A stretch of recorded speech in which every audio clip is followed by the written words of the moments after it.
Fala aí, nação rubro-negra, já chega deixando aquele like, se inscrevendo no canal e ativando o sininho, porque o vídeo de hoje tá daquele jeitão.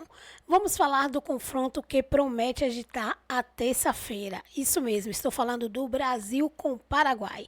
A seleção entra em campo com tudo e Ancelotti mais uma vez surpreende na escalação. A cada treino ele mostra que o Brasil não vai dar mole para o Paraguai nesse jogaço que pode mexer com a tabela. Isso mesmo, é a tabela para a Copa do Mundo. E claro, tem notícia bombástica no mercado da bola do Mengão. Novos reforços chegando no Flamengo, movimentações nos bastidores e uma possível saída de Gerson que pode render mais de 210 milhões de reais no cofre do Fla. E ainda vamos trazer todas as análises feita pelos comentaristas da ESPN Brasil e também da Sport TV, que repercutiu tudo ao vivo aqui com a gente. Então, bora falar do Mengão. Vem com a gente e fica comigo até o final, porque o vídeo tá demais. E hoje a seleção é todo especial, vai ser comandado direto da Neoquímica Arena, estádio do Corinthians, e que vai receber a partida da seleção brasileira amanhã contra o Paraguai, meu amigo. Bom programa para você e eu vou te dar uma informação aqui. Porque passarinhos que acompanharam a seleção brasileira, a gente já está tentando, visualizar o time que vai enfrentar o Paraguai, me cantaram uma escalação que eu achei curiosa. Hoje pela manhã eu estava num debate com o Lofredo se ele tiraria um volante para jogar com o Rafinha e mais 3 atacantes. E parece que ele está pensando nisso realmente. Seria zaga igual no jogo, não vai fazer nenhuma alteração. Casemiro e Bruno Guimarães, sacaria o Gerson e aí ele jogaria com Rafinha, Martinelli, Vini Júnior e Matheus Cunha. Agora eu já, com essa informação, passo para vocês debaterem aí, meus amigos. Será um Carlo Ancelotti soltinho no primeiro jogo em casa? Vamos ver, Joana, obrigado. Vou debater tudo isso aqui com o Ricardinho, com o Felipe Melo, com o Alexandre Losetti, que fazem a seleção de hoje. Mas muito mais importante do que a gente é o cidadão que está cuidando do gramado. Atrás aqui do set que armamos, né? Tá com um carrinho, dando aquela última ajeitada no gramado de Itaquera. Daqui a pouco, este gramado, olha aí, ó. Olha aí, ó. Daqui a pouco, este gramado recebe a seleção brasileira para o último treinamento, antes da partida da manhã. O Ancelotti fala também hoje por volta de 3h30. E o Seleção começa agora. Tudo bom, Ricardinho? Você concorda que esse cara, nesse momento, é o cidadão mais importante aqui em Itaquera, Ricardinho? Bem-vindo ao Seleção, cara. Obrigado, Rizek. Um abraço a você, Felipe, Losetti e a todos. Sem dúvida que hoje é o mais importante. É importante você ter um gramado que sempre é muito bom aqui em Itaquera, né? Mas bem tratado, não só para o treinamento da seleção, mas principalmente amanhã para o jogo, até pela característica do jogo. A gente vai falar bastante, né? Mas a tendência é um Paraguai se defendendo, especulando uma bola parada, um contra-ataque. Então você ter um bom gramado é sinônimo de que a equipe que vai tomar a iniciativa, a seleção brasileira, tem uma condição melhor de toque, de tabela, de construção de jogo. Até porque o Ancelotti justificou, entre outras razões, a atuação do Brasil em Guayaquil também pelo gramado, muito fofo, entendendo que, ao contrário do que ele viveu ao longo de toda a vida dele na Europa, não era um gramado que permitiria um jogo muito intenso. Mas, taticamente, aconteceu aquilo que a gente esperava. Uma seleção mais preocupada em não levar gol em Guayaquil, para depois seguir o trabalho. O Brasil levou 16 gols nessas eliminatórias, é muita coisa. Nas eliminatórias passadas inteiras com o Tite, o Brasil levou 5. Até aqui levamos 16, é uma defesa muito vazada. O Equador, por exemplo, que foi nosso adversário, levou 5, o Brasil levou 16. Será que a mudança de postura será tão radical assim? Com 4 atacantes, como a Joana disse. Você espera um Brasil assim tão diferente jogando em casa, Felipe Melo? Boa tarde a você, bem-vindo. Boa tarde, mais uma vez um prazer estar aqui com vocês. Bom, primeiro de tudo, ressaltar realmente o trabalho desses heróis que deixam o gramado em perfeitas condições, né? A gente viu e o próprio Rodrigo Caetano ontem, no fechamento, falou que o campo, as condições do campo lá em Guayaquil não eram das melhores. Por isso, de repente, tecnicamente, sobretudo na parte ofensiva, a gente não viu um Brasil tão atuante. Então, você ter um gramado em belas condições realmente facilita muito esse jogo da seleção. Agora, para mim não é surpresa alguma o Ancelotti tirar um centrocampista e colocar mais um atacante. porque nós conversamos e falamos que o Paraguai viria num sistema de jogo ferrolho para defender.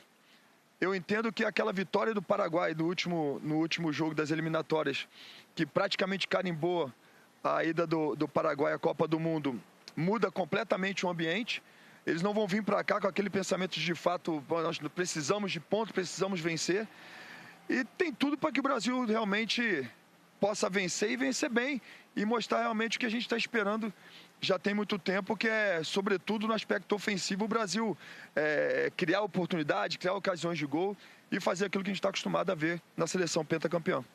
A exemplo da partida de Guayaquil, a gente enfrenta um adversário que hoje está na nossa frente.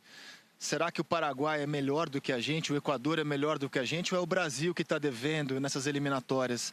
Alexandre Losetti, boa tarde ao senhor, hein? Bem-vindo ao Seleção. Fala, Rizek, boa tarde. Ricardinho, Felipe, todo mundo que está com a gente. Curioso por essa suposta escalação, caso ela seja da partida, contra a Argentina em março, o jogo que decretou a queda do Dorival Júnior, uma partida horrorosa da Seleção Brasileira, a pior desde o 7-1. Um dos problemas detectados muito facilmente foi a de um meio-campo esvaziado, só com 2 jogadores, que eram André e Joelinton. Se a gente tiver só 2 jogadores, Casemiro e Bruno Guimarães, o nível sobe em relação aos 2 que jogaram na Argentina, nível de experiência, de qualidade técnica.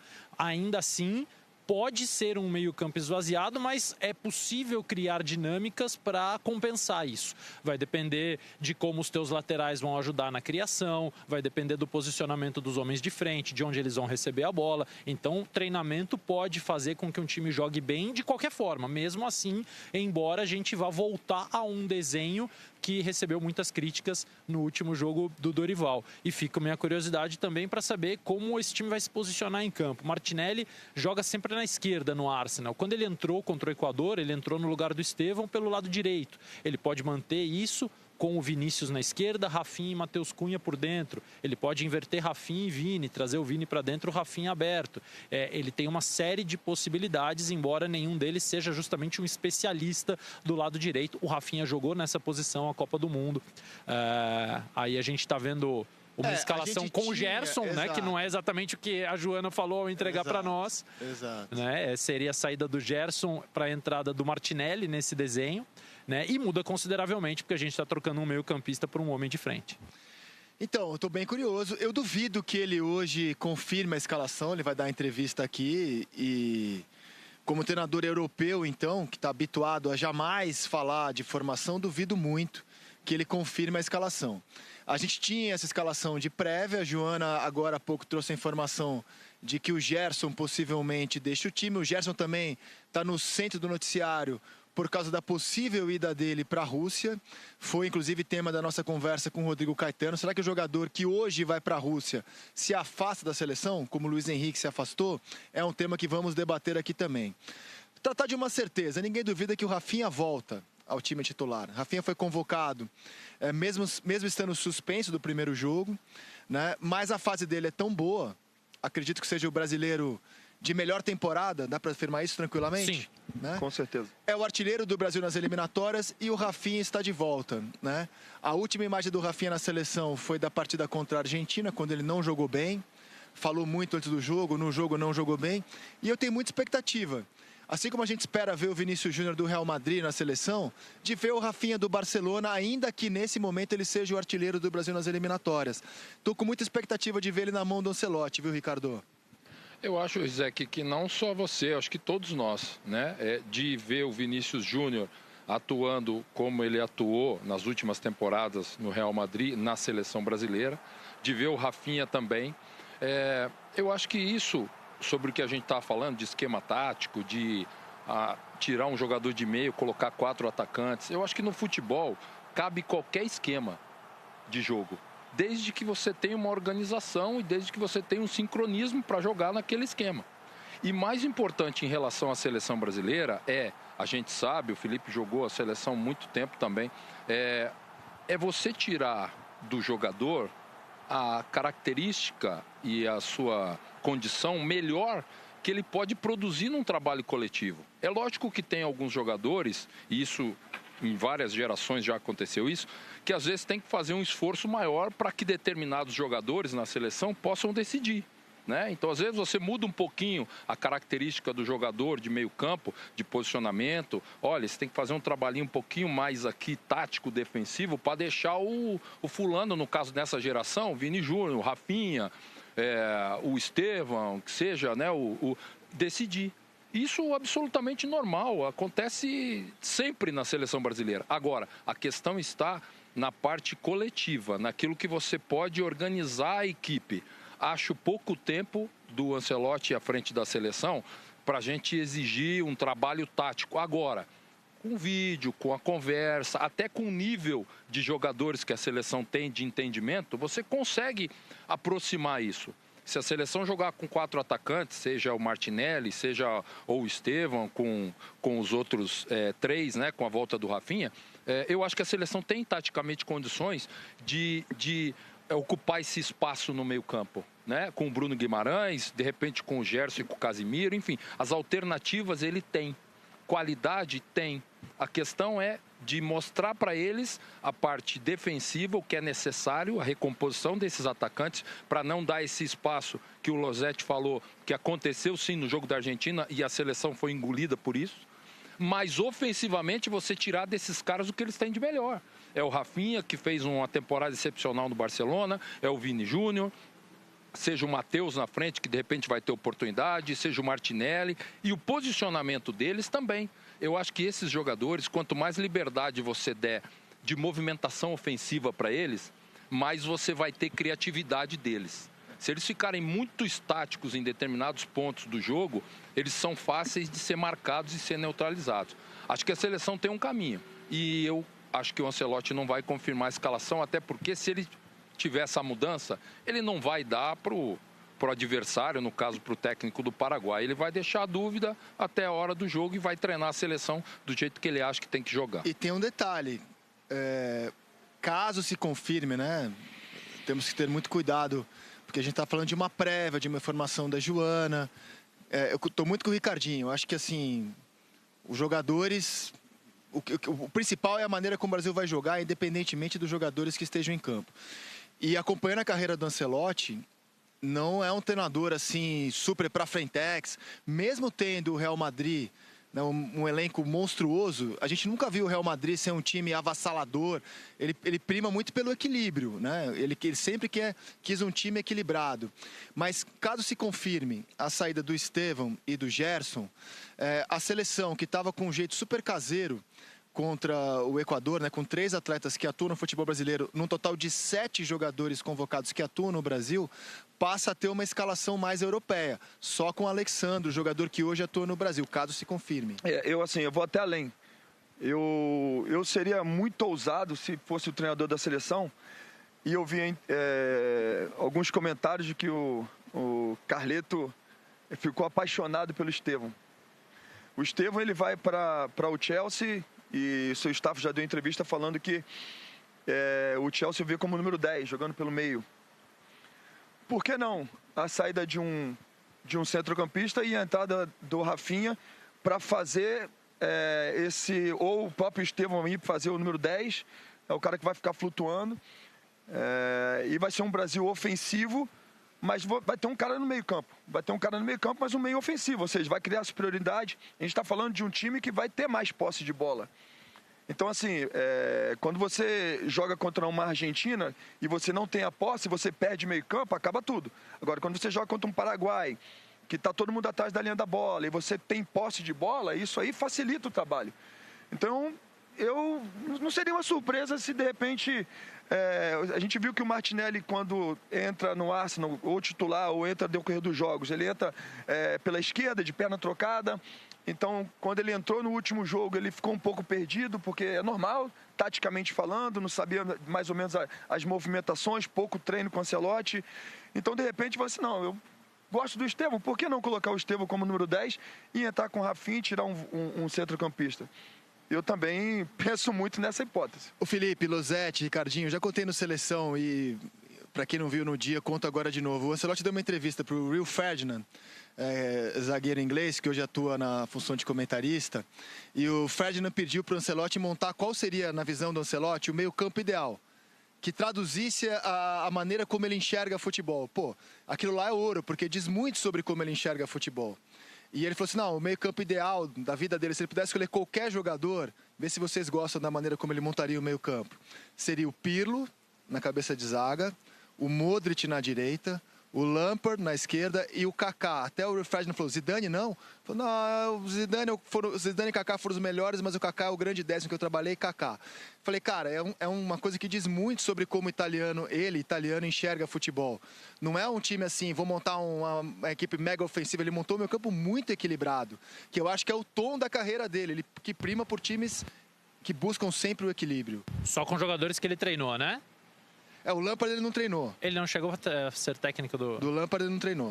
Então eu já achava a escolha pelo Lampard um pouco injustificável se tivesse treinado. Sem treinar, então... Ele acha que é porque o Lampard, ele viu a entrevista, que é porque o Lampard é um jogador que chega na área... É box to box. Isso aí. O Lampard é o centrocampista que fazia gol direto. Exatamente. Então ele tem... É o cara que pisa melhores, na né?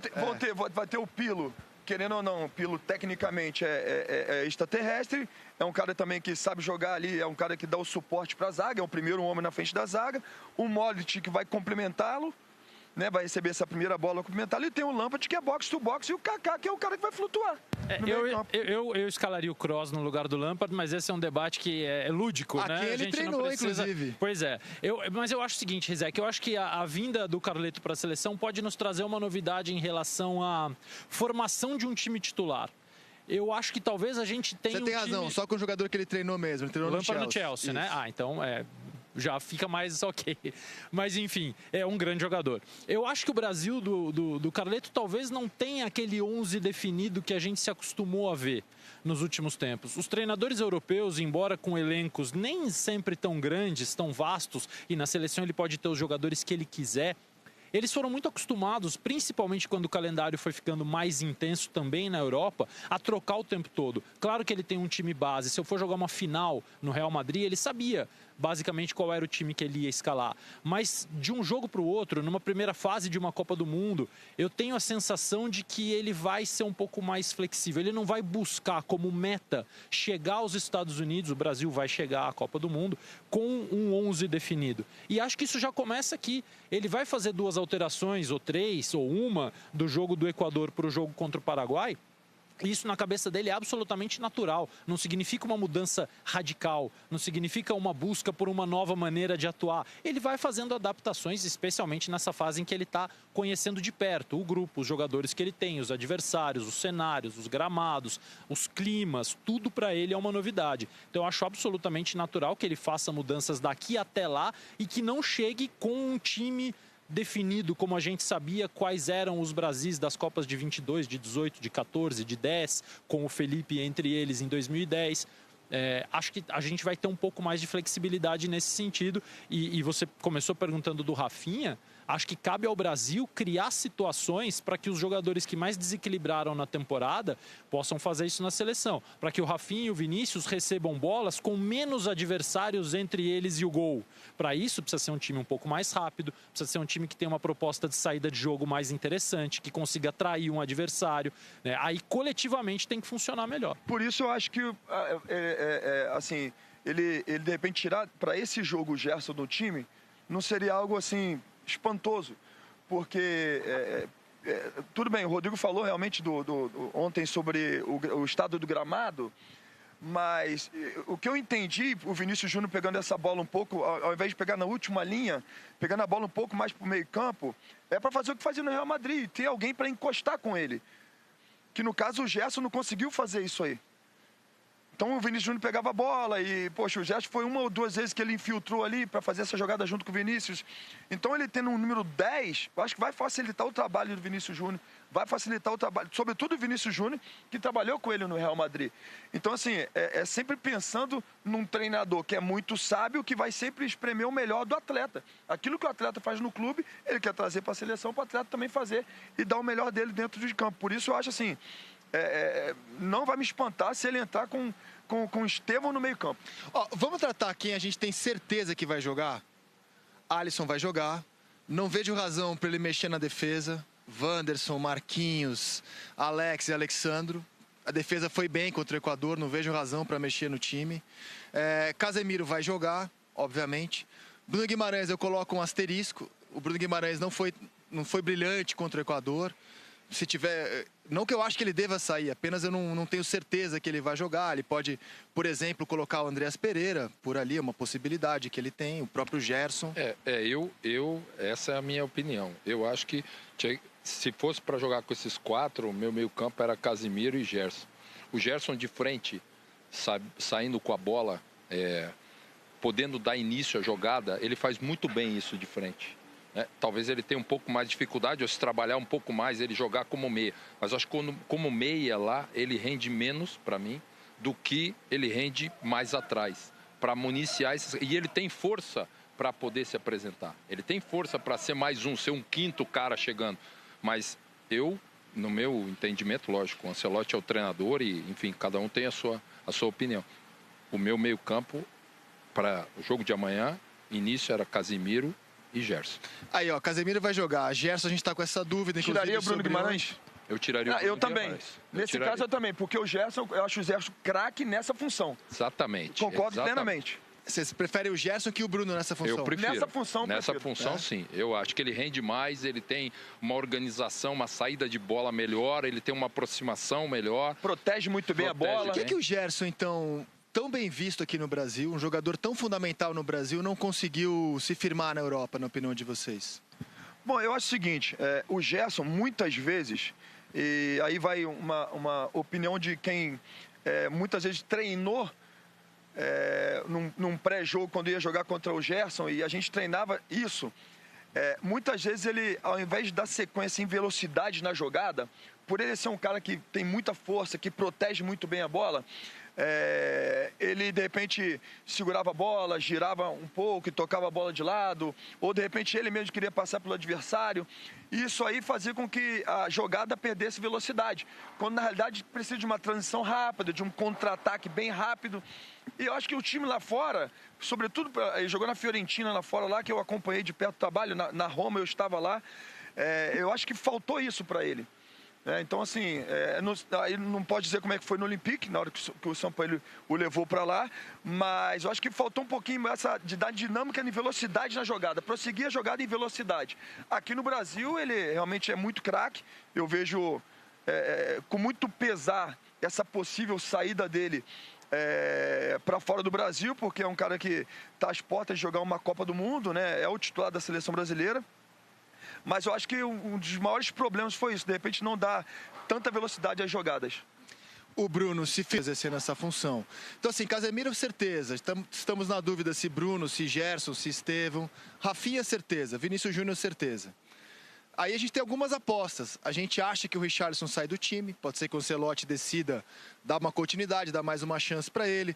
Estamos debatendo aqui se o Estevão vai seguir no time, se o Martinelli pode entrar. Matheus Cunha. Se o Matheus Cunha pode entrar no lugar do Richarlison. E aí o Matheus Cunha é uma coisa curiosa. Eu gosto muito desse jogador. Acho justificadíssima a transferência dele do Wolverhampton para o Manchester United. 70 milhões de euros. Acho que o United foi buscar um ótimo atacante. O United tem matado todos os jogadores que contrata, mas tomara que não aconteça com o Matheus. Só acho uma coisa, o Matheus Cunha que eu mais gosto é o que joga junto com um centroavante e não sendo ele o centroavante. Ele é um jogador que tem muita mobilidade, muita saída da área, volta para buscar, sabe trabalhar com a bola no pé, e as melhores versões que eu vi dele foram jogando junto a um centroavante no futebol inglês e na seleção olímpica com o Richarlison, que foi campeão no Japão contra a Espanha, treinada pelo De La Fuente, cheia de jogadores que hoje estão na seleção principal.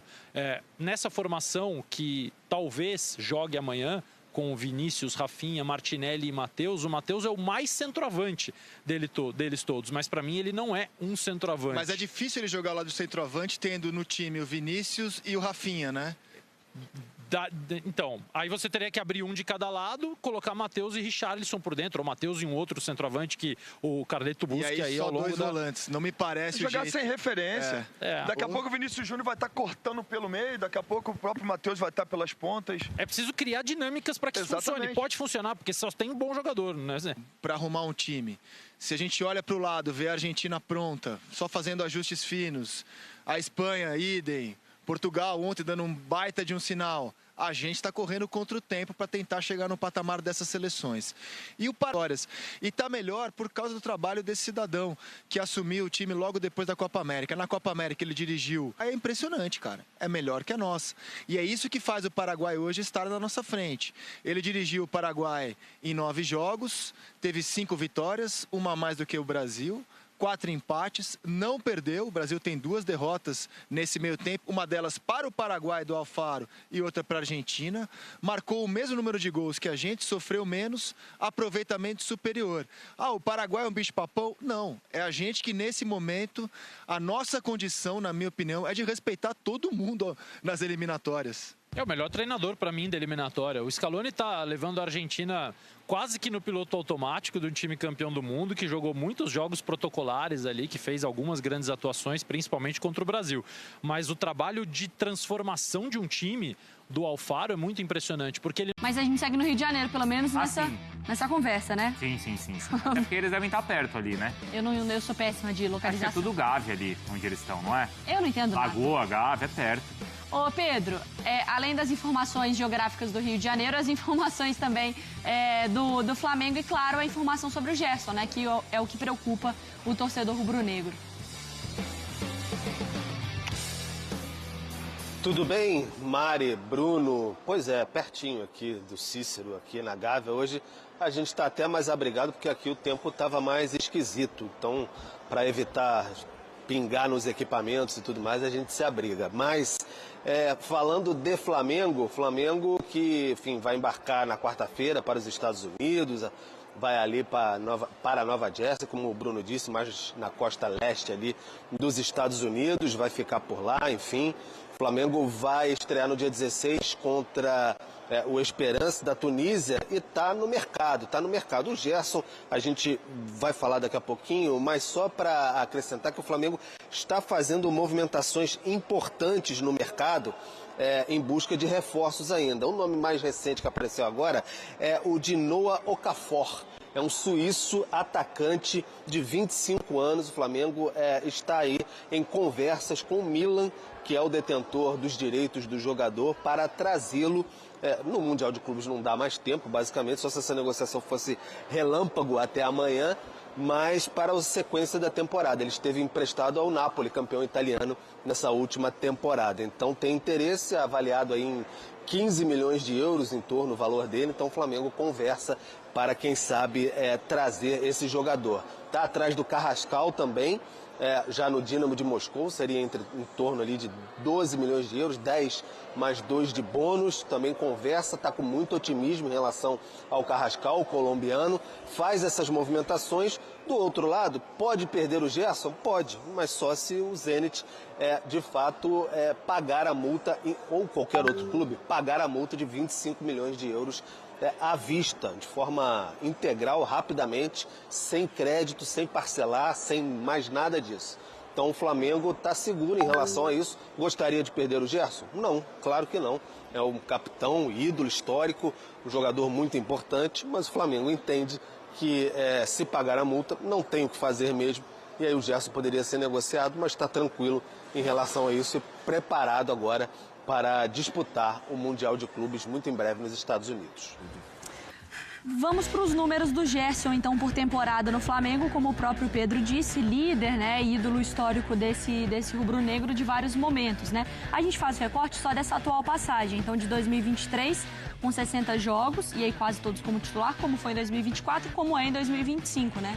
E toda a sua minutagem por jogo ali, um cara que, quando ele está disponível, ele joga até onde ele aguentar. Qual o nível de tenebrosidade Gerson pode deixar o Flamengo, Mário Marra? Ótima pergunta, porque você não está falando de dinheiro, você está falando apenas da capacidade técnica e do que ele pode fazer no campo, né? é nível alto, muito alto. O Gerson, desde aquela época do Jorge Jesus, né, assim, ali eu via muito o Gerson como... É impressionante como ele está em todo lugar, como ele está limpando. Porque às vezes você vê o jogo, você pensa como o adversário pode... E aí eu pensava, pode atacar por aqui. E eu olhava, não, acho que por aqui não, porque o Gerson está ali. Então, por aqui. Como assim? O Gerson não estava ali, ele estava aqui? Era um cara que ia fechando espaço, fechando barreira, fechando... Assim, um espetáculo de jogador. Para mim, ele é um espetáculo de jogador. Com a bola, sem a bola, um jogador que é uma referência técnica, um jogador que faz gol, um jogador... Eu acho um jogador quase que a moda antiga, sabe? Bom, é o titular da seleção brasileira. Titular da seleção brasileira, Então, não pensando no dinheiro, porque aí, Mariana, Bruno, Jailson, não tem como, né? E o Pedro que tá... Não tem como. Pensando no dinheiro e pensando na idade dele, talvez o Flamengo não consiga fazer uma outra venda nesse nível. Porque é uma grana muito alta para um jogador que já teve na Europa e um jogador da idade dele. Mas ele pode ser campeão do mundo pela seleção brasileira, ele pode ter uma valorização? Pode, essa hipótese não está afastada. Só que é agora que o Flamengo tem a proposta, não tem depois. E a proposta me parece boa.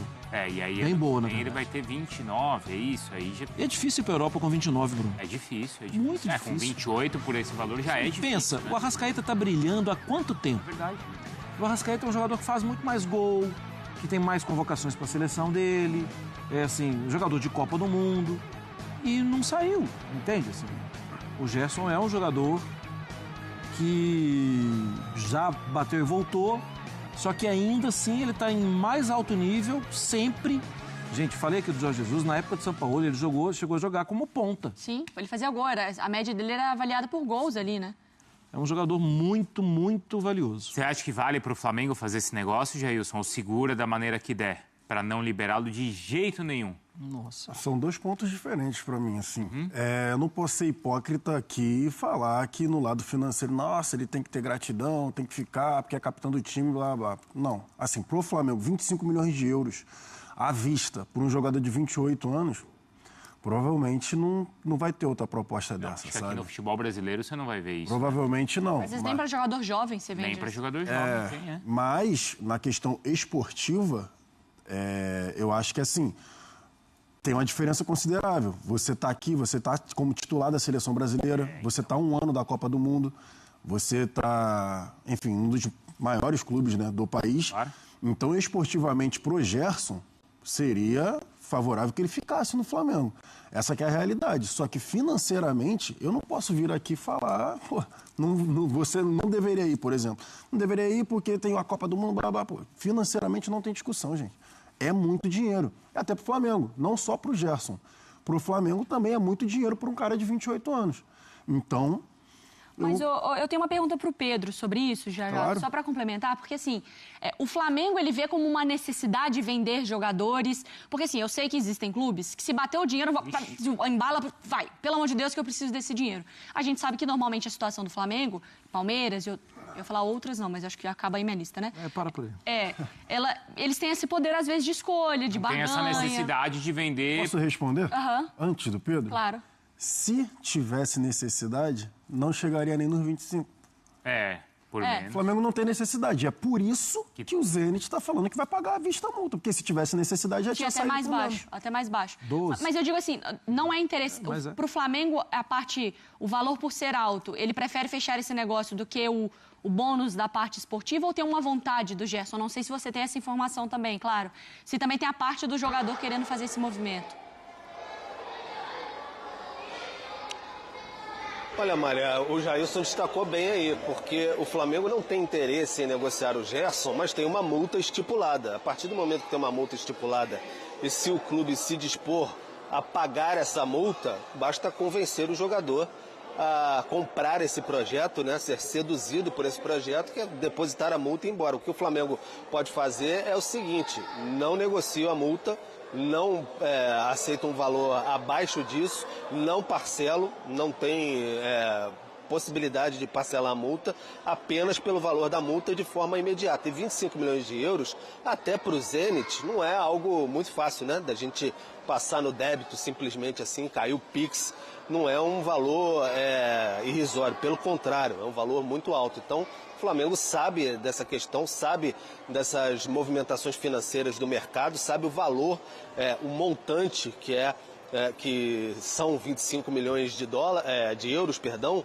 Então fica bem consciente disso, porque se isso acontecer, vai estar bem forrado financeiramente. Teria uma perda, mas voltando um pouquinho lá atrás, no começo do ano, houve aquela sinalização proposta do Zenit ali, que aí poderia ter saído até negócio.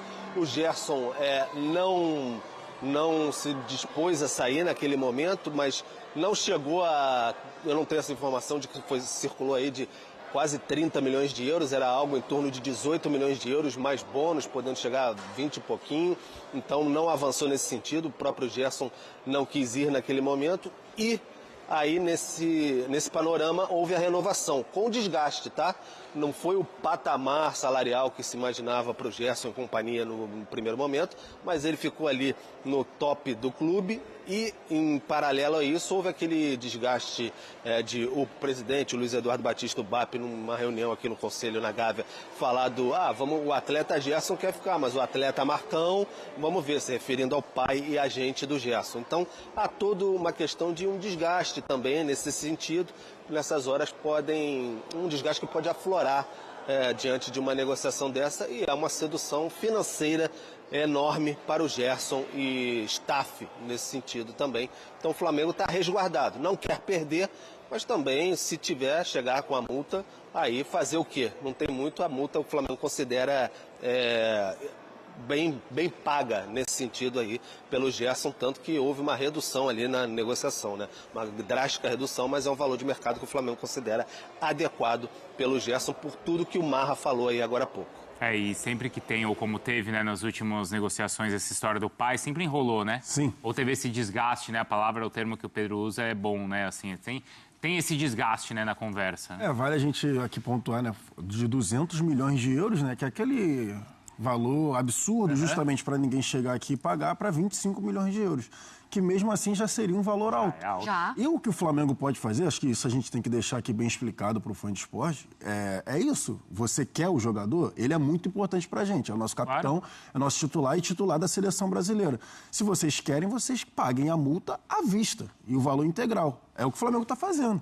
Você pode negociar dessa forma. Você quer o jogador... fez com o De La Cruz, né? É o mesmo esquema. Você quer o jogador, você vem aqui e paga à vista. Caso não pague à vista, então eu não faço negócio, não tem conversa. Entre amigos, né, gente? Exatamente. E não é o tal do fez jogo duro, né? Exatamente. É meu direito, cara. É o direito, exatamente. Não, então vem aqui. Não, pode levar. Não. Não quer levar um outro também? Claro que não, pô. Liga só pra avisar, né, Marro? Já depositei e cai amanhã. Aí nem não vira, tem então. que fazer. Não quero olhar pra sua cara. Já leva. Mas eu fico pensando na parte esportiva ali, gente. O Luiz Henrique. Então. Luiz Henrique, Mas é Botafogo, isso, voando, mas sumiu. aí é ele. Sumiu. Vai Mas aí aparecer é agora. A visão dele. Mas aí é ele. É isso que eu tô falando. Aí o não Ben é o- Neves vai lá e faz o gol que dá o título a Portugal, né? Era um jogador que já era da seleção, que sai do radar porque vai para a Arábia, mas ele já era da seleção. Mas o O Luiz Gerson Henrique... já tá garantido. Só que o Luiz Henrique também estava na seleção. Mas eu acho que é diferente. Sim, O Gerson tem muito mais tempo, eu sei, né? mas também E continua com um novo técnico. não está mais na Eu seleção. concordo, tá? E também tem a questão Concordo, mas assim, eu acho que o Gerson está no patamar. Não, mas então, em relação ao Rubem Neves, rapidamente, a Arábia não está com nenhum embargo, né? A Rússia está lá com embargo, não está sim. não tá disputando as competições europeias. Mas porque deixa de ser num nível mais alto nível competitivo, né? Entendi. Então, nação rubro-negra, é isso aí, né? A seleção vem forte contra o Paraguai. Ancelotti está mostrando serviço e o Mengão segue movimentando o mercado com tudo, né? Esses reforços aí chegando e a possível saída milionária de Gerson. A gente espera que não saia, né? Apesar que ultimamente Gerson não está jogando tão bem no Mengão, né? Mas é um homem que realmente já ajudou muito o Mengão e que pode voltar a ajudar no momento certo, no momento que mais precisar, né? E vocês viram aí, né? Que a escalação, o Ancelotti aí tá querendo mudar tudo e a gente espera que tenha resultados, né? Essa defesa, ele tem realmente que reforçar e pegar os melhores e botar aí, porque Paraguai não é brincadeira, né? Então essas, galera, foram as novidades da seleção do Flamengo também, né? Aí vocês comentem embaixo o que vocês acharam, né? De tudo que os jornalistas repercutiram aí, né? Sobre a seleção, sobre a saída, aí a possível, né? Saída de Gerson do Mengão. Comenta aí embaixo, deixa seu like, se inscreve no canal se você ainda não é inscrito, ativa o sininho para não perder nada e compartilha o vídeo com os seus amigos rubro-negros que gostam do Flamengo e também da seleção brasileira, né? E lembrando, galera, de deixar aí os créditos para Sport TV e também para a ESPN Brasil, né? Trouxemos tudo aqui, informações ao vivo, informações novas e exclusivas. Tamo junto e até